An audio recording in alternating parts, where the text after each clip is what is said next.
Assalamualaikum warahmatullahi wabarakatuh. Bismillahirrahmanirrahim. Wassalatu wassalamu ala asyrofil anbiya'i wal mursalin sayyidina wa maulana Muhammadin wa ala alihi wa sahbihi ajma'in. Amma ba'du. Jamaah Masjid Baitur Rahman yang saya hormati, sambil menunggu waktu sore, kita manfaatkan waktu yang masih bisa kita nikmati. Pada kesempatan ini saya akan mengingatkan kita semua betapa kita juga harus ingat kepada nasib anak-anak kita di masa-masa yang akan datang, atau di masa setelah kita tidak ada, setelah kita meninggal. Karena Allah mengingatkan kita, ya ayyuhalladzina amanu walau tandur nafsum ma qaddamat lighad. Orang-orang yang beriman, ingatlah kamu tentang masa depan, kehidupan masa depan. Ini ayat ini memang dikaitkan oleh sebagian mufasir, dikaitkan dengan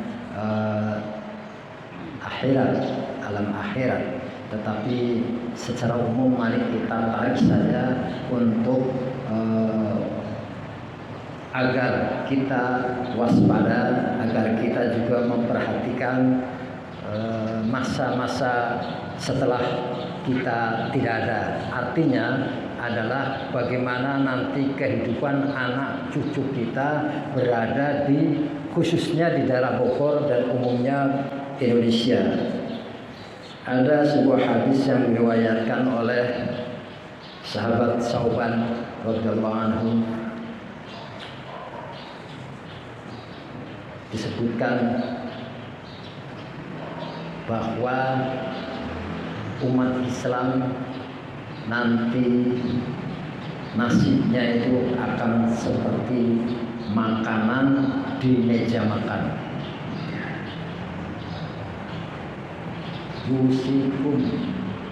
Yusiku alaikum, yusiku antadaa alaikumul umamu kama tadaa akalatu ala qat'atiha. Umat Islam itu nanti diumpamakan oleh Nabi itu seperti makanan di atas meja makan. Kalau makanan di atas meja makan, itu berarti orang akan menyantap. Orang dari segala penjuru ingin mengambil, ingin menyantap, ingin menikmati. Karena diibaratkan hidangan di meja makan. Kalau hidangan di meja makan itu artinya kan sudah siap saji. Jadi saat itu umat Islam itu muncul menjadi rebutan. Kalau umpamanya sekarang ya saya nggak mau nggak bicara politik, ini umpama saja ya. Kayak sekarang ini mau pemilu, ya kan? Umat Islam itu kan mayoritas, 85% kan muslim Indonesia. Itu sekarang itu jadi rebutan. Partai anu mau pengen ngambil, partai anu mau ngambil, partai anu ngambil semua. Jadi itu yang diibaratkan seperti makanan di meja makan. Lalu sahabat itu bertanya, ya Rasulullah, amin qillati nahnu yawma idzin ya Rasulullah. Ya Rasul, apakah saat itu umat Islam atau kami, karena nahnu itu katakan kami, maksudnya itu tadi umat Islam. Apakah saat itu umat Islam itu sedikit Rasul sehingga jadi apa ya? Jadi rebutan oleh semua kelompok. Kalau makanan kan jadi ranyaman, jadi bacaan gitu ya, makanan. Apakah umat Islam waktu itu sedikit ya Rasul? Oh tidak. Bal antum yauma idzin kasir. Umatku pada saat itu banyak, Jakarta di Indonesia itu kan 85% banyak, porsi 85% banyak. Tetapi banyak itu tidak punya kekuatan. Banyak itu tidak punya kekuatan. Diibaratkan oleh Nabi seperti buih di lautan. Husaun kahusa isya. Jadi kalau buat buih di lautan itu kena angin ke timur, dia ke timur. Ke barat, dia ke barat. Oh gitu. Jadi nggak punya kekuatan. Diteruskan oleh Nabi, wal yanzi'anna fi sudurikum, dan saat itu orang musuh Islam itu sudah tidak takut sama umat Islam. Jadi kehebatan umat Islam sudah ditakut sama Allah, dicabut. Karena apa ya Rasul? Karena umat Islam wal yaqdifanallahu fi qulubikum al-wahm. Karena umat Islam, baik umatnya, baik pimpinannya, baik ulamanya, itu sudah apa? Hubbud dunya wa karahiyatil maut. Cinta dunia dan takut mati. Ini coba Bapak-bapak sejenak berpikir, ya, berpikir apa yang terjadi sekarang ini. Apa yang terjadi sekarang ini sudah hampir seperti itu. Jadi karena umat Islam hubbud dunya, cinta dunia dan takut mati, musuh-musuh Islam itu sudah tidak takut. Jadi sudah tidak punya wibawa di depan, di hadapan musuh Islam. Umat Islam kasih aja mobil, juga diem. Kasih aja makanan, diem. Kasih apa? Jadi, dan itu sudah terjadi sekarang kan?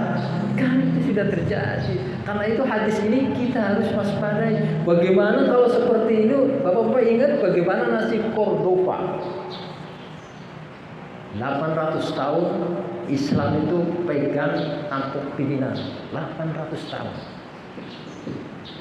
Tetapi apa yang terjadi kemudian? Dipreteli. Karena apa?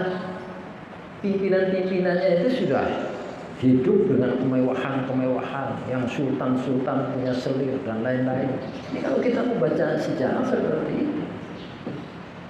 Jadi sudah dicontohkan Cordova. Apakah Indonesia mau seperti Cordova? Jangan sampai, karena itu kita yang masih hidup, kita itu kalau saya ibaratnya besok mati udah, tapi saya harus ingat generasi setelah kita itu apa.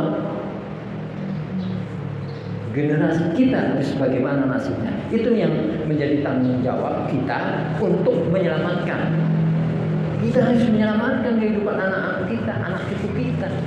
Karena itu kemudian Nabi juga bersabda, alimu auladakum fa innahum makhluquna li zamanin ghairu zamanikum. Ajarilah anak cucumu, anak-anak mula maksudnya ya. Kalau ini kan anak cucumu ya.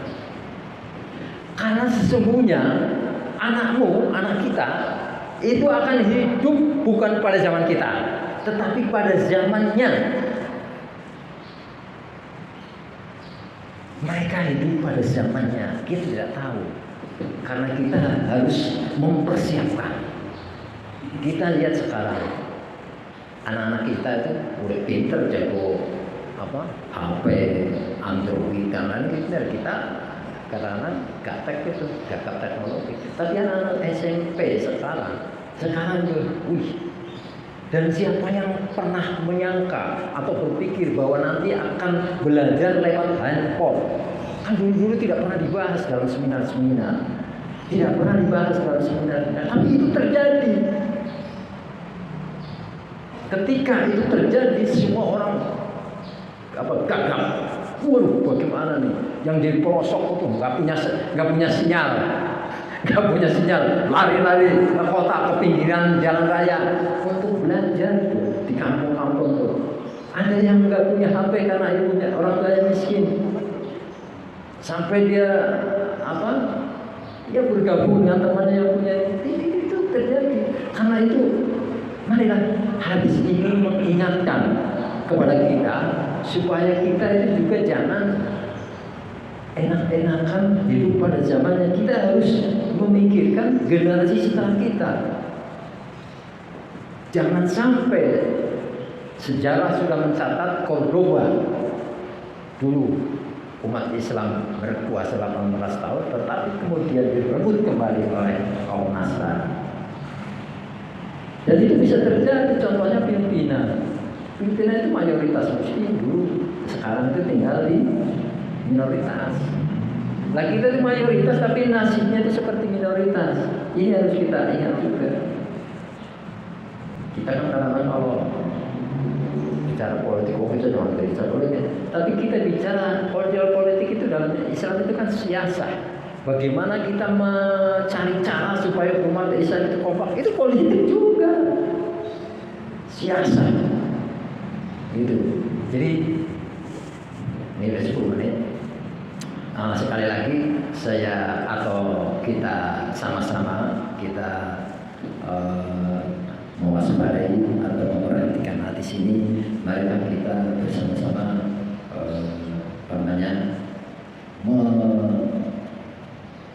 menaungi atau memelihara generasi setelah kita. Jangan sampai juga nanti seperti diibaratkan di meja makan, makanan di meja makan yang tinggal dimakan atau jadi rebutan. Nah, kita itu seperti sudah menjadi rebutan, tetapi kita juga tidak bisa apa-apa karena kita harus mulai sekarang. Generasi muda, anak-anak kita harus didik. Tadi saya sebutkan aja alimu oleh Bapak di zamannya, hidup pada zamannya. Memang tidak susah. Mari kita juga generasi kita yang ada di Masjid Baitur Rahman, kita perhatikan fasilitas pendidikannya, gurunya dan lain-lain harus kita siapkan. Ini untuk menyongsong hari esok yang lebih baik. Jangan sampai generasi kita juga ditinggalkan dalam suasana yang mungkin membuat mereka tidak nyaman. Jangan sampai juga mereka menyalahkan generasi sebelumnya. Ini gara-gara generasi sebelum kita ini nggak mau care atau nggak memperhatikan pada umat Islam, sehingga begini nasib kita sekarang ini. Bisa seperti itu berpikiran mereka. Karena itu mari kita bersama-sama kita saling nasihat menasihati dalam kebaikan, dan kita juga minta petunjuk Allah dan minta kekuatan Allah supaya kita bisa melakukan apa yang telah diperintahkan oleh Nabi Muhammad SAW melalui berbagai ajaran-ajarannya, baik di Al-Quran maupun di Al-Hadis yang sudah sering kita pelajari bersama-sama. Demikian, mudah-mudahan memberikan manfaat. Kalau ada yang bertanya silakan, tetapi kalau tidak ada yang bertanya saya tutup. Wallahu muwaffiq ila aqwamit thoriq. Wassalamualaikum warahmatullahi wabarakatuh.